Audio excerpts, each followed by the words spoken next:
Right, now pass me that magenta. Not the mug, no. Would you like some tea in your painting? No, not today, thank you. Alright. Okay, I'm going to do a bigger flip cup, I think. No, I'm going to do a double flip cup. Okay. Yes. Hello everyone, this is me painting. So, mixing white as the densest. Since this is a flip cup, it should fall, and this is going to be light, so we go with the Ultramarine blue. Why is that? Because its specific gravity is 2.35. Oh, that's what you meant by white. Sorry. Yes. I thought you meant like a white color. No. And this one. Actually, that's a bigger cup. Oh dear. Oh well, then I'll put purple in this one and magenta in this one. And that's going to be a lot of paint. So what I'm going to do, and I dripped some paint on it, but it doesn't matter. What I'm going to do is I'm going to take that as a thing to make a sandwich with so that I don't spill the paint, and then I flip it over and the question is, do I leave it for a while or do I lift it straight away? Because if you leave it for a while, then the white's going down the bottom. Yeah.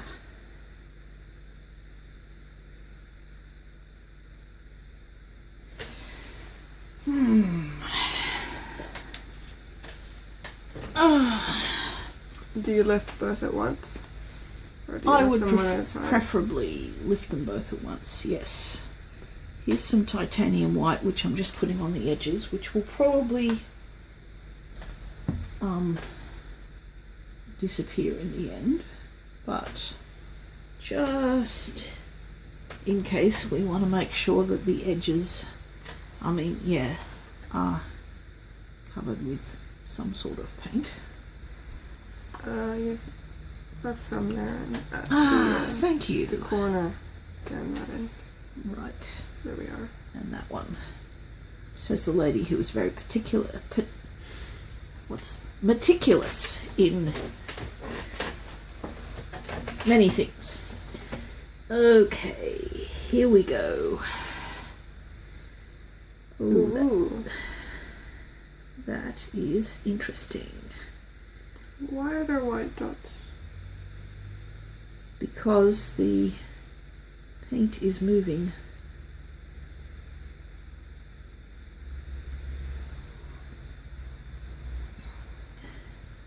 I am sort of following your footsteps, except I'm doing it over the side.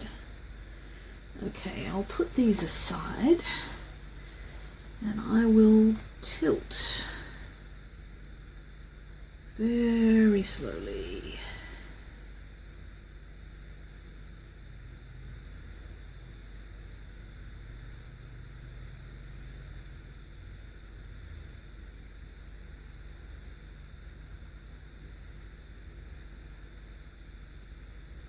See, we've got a surface tension problem there.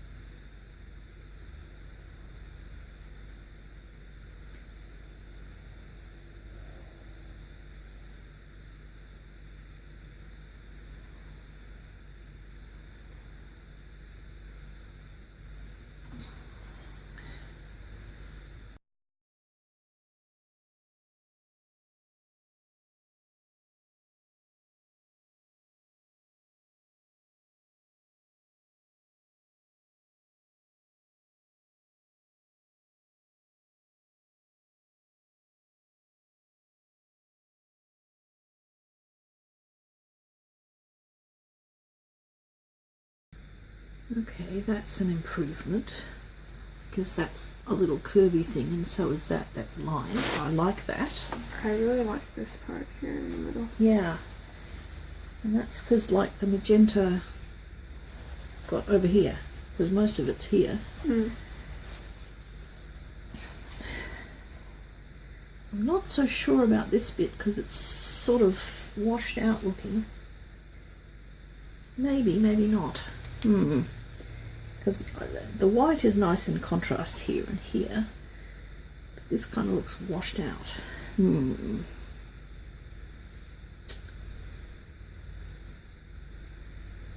But if I blow on it, that could mess up a lot of things. It'll probably wash it out some more. Sunshine. Yeah, but that would make it more contrasty. That's true. Wow. You see, there's something else underneath. Well, that is interesting.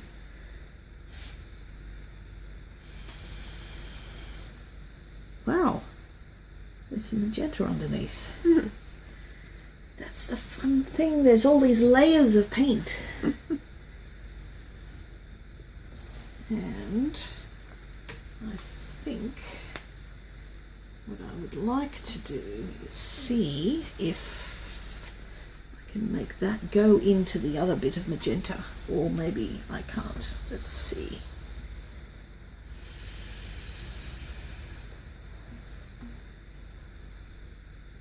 That's okay.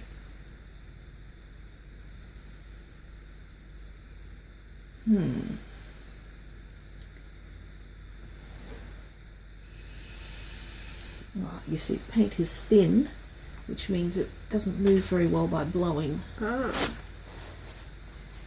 moves better when there are when it's thicker and there are multiple layers. Could you pass me the torch? I can see some air bubbles through this.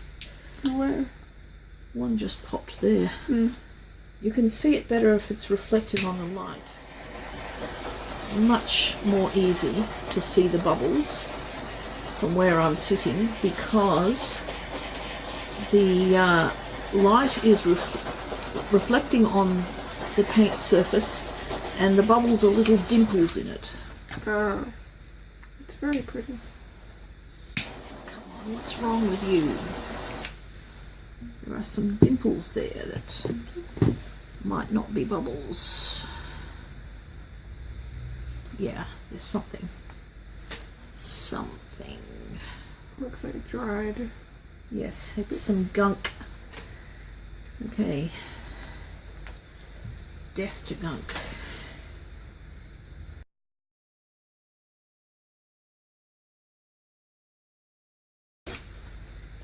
See, that's what I call microcells. I don't know whether they're caused by air bubbles or movement.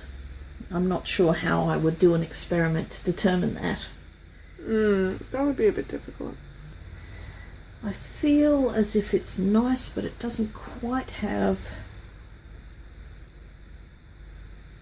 structure. I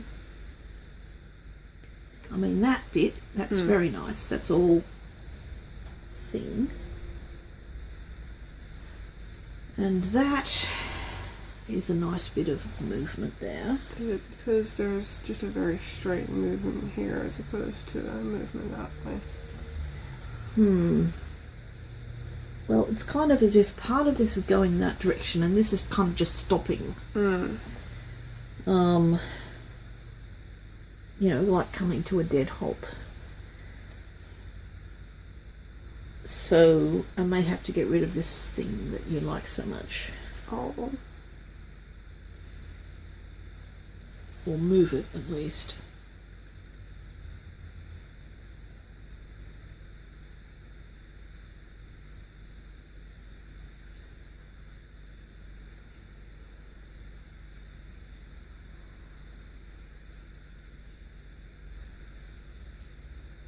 Now, you see, that's better, I think, because you've got more movement happening.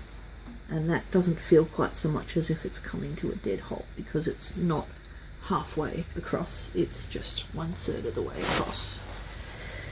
And 1/3 is often a good way to divide a painting. Now I feel as if I want that to come like this somehow, but that probably I can't make it go in a turn. Can I make it go in a turn? Yeah.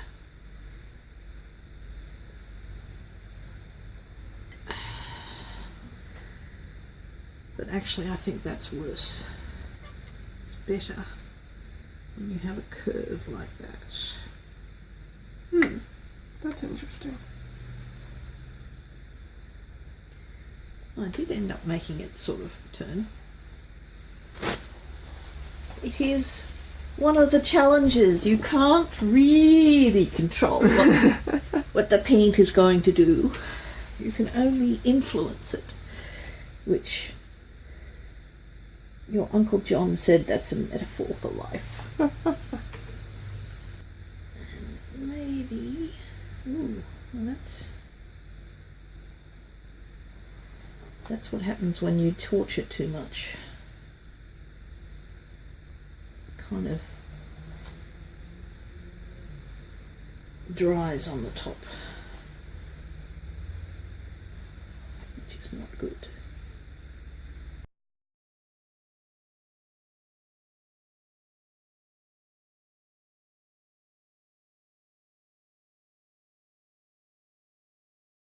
Well, I will turn it in another direction to view it from another angle and see what that brings me.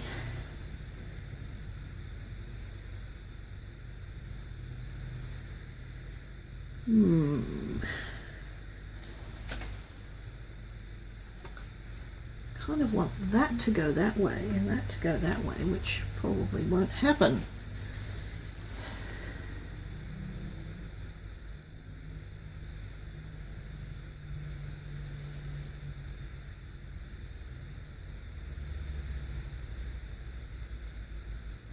Right, I think I am fast approaching the point at which I should stop before I mess it up. This is one of the dangers. Well, it looks very nice currently. So I will just do one more check for air bubbles and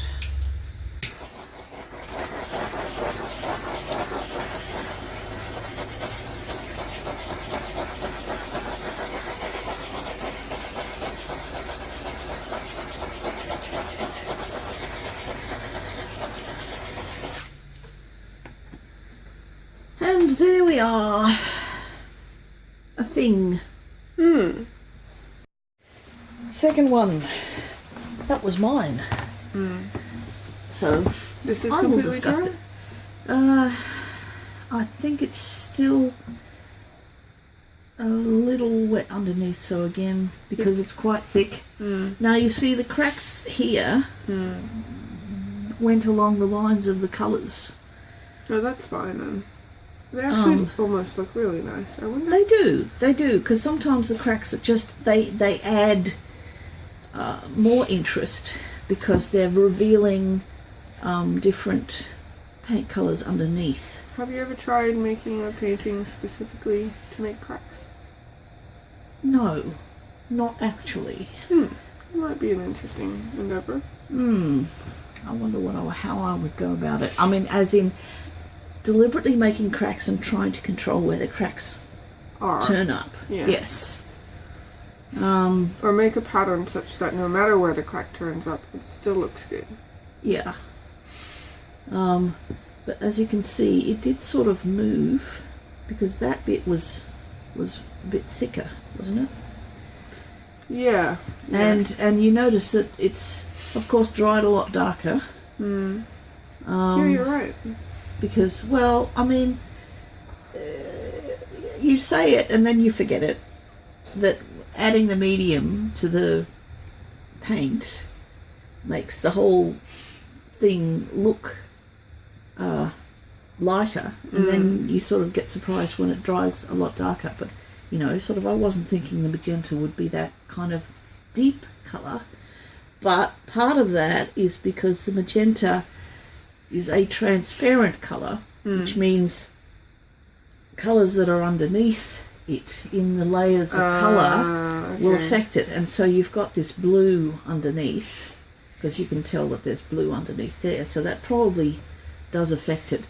Well, of course it affects it, because I've also done things with magenta in the past where there's been white underneath it and it looks very pink. Is this cracked? It looks like it's just so... It's not cracked. It's not actually cracked, but it's textured. It's sort of, because part of it is thicker than another part. So the magenta there is looking sort of slightly thicker, and then the blue is slightly thinner. So you have this kind of texture. The other interesting thing is the little white bits are a lot smaller. They feel as if they're a lot smaller. But I do like this. Yes, that is very pretty. This just nice, lovely sort of graduated pastely effect.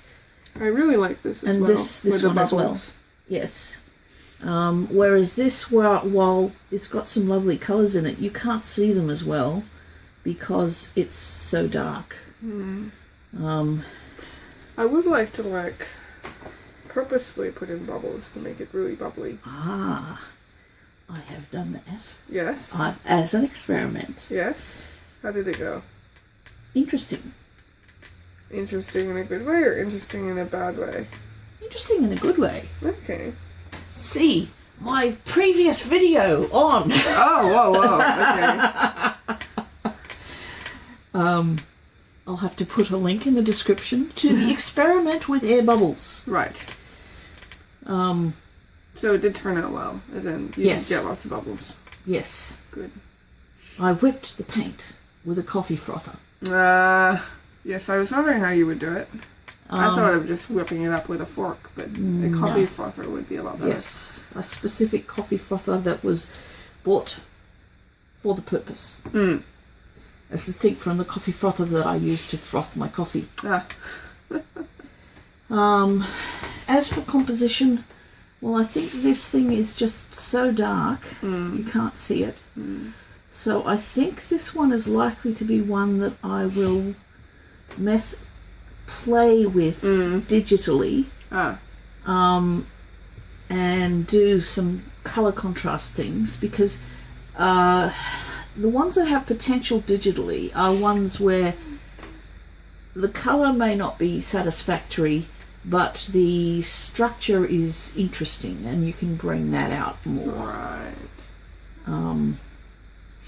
So some of my favorite digital ones have been ones where the actual colors I couldn't stand, I didn't like them. But, you know, putting various color filters sort of brought out different aspects of it and made it more interesting. So this one again will wait until it's completely dry before I take it off the platform.